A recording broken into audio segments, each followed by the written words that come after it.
Nós estamos aqui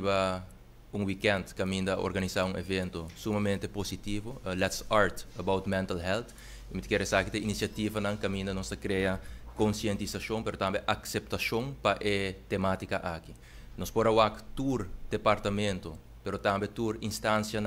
junto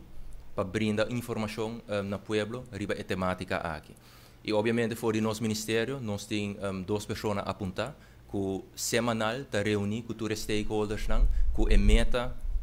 para o fim de ano chega a acordo de cooperação entre tour e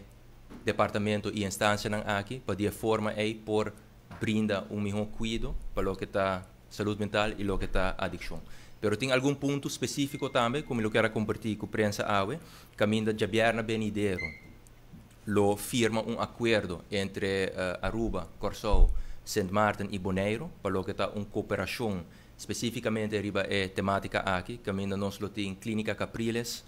representar Mental Health Caribbean de Bonaire e também Mental Health Foundation de Sint Maarten, e junto com o GGZ Respaldo, lo firma convênio de cooperação, caminho junto, lo vai percorrer para riba diferentes tópicos, não colaborar mais de cerca com o outro. Especificamente, riba terreno de educação, e terreno de brinda curso na personal, então de forma aqui, lo por percorrer não somente melhor qualidade, mas também bota percorrer para por amplia e carreira lane para o personal que está trabalhando na área aqui. E outro tópico que nós trabalhamos junto de parte de qualidade e desenvolvimento,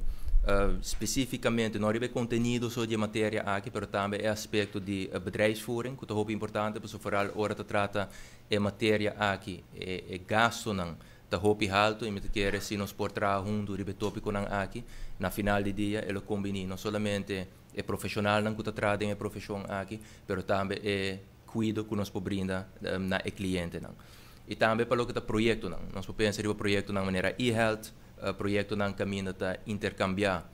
informação com o outro, mas de mesmo momento também salvaguardar a parte de privacidade, que é a parte de cybersecurity também é muito importante. E o último tópico que é 4 países e instâncias aqui colaborar mais de cerca com o outro, de parte de lei. Está sendo que diferentes leis que o mestre vai adaptar,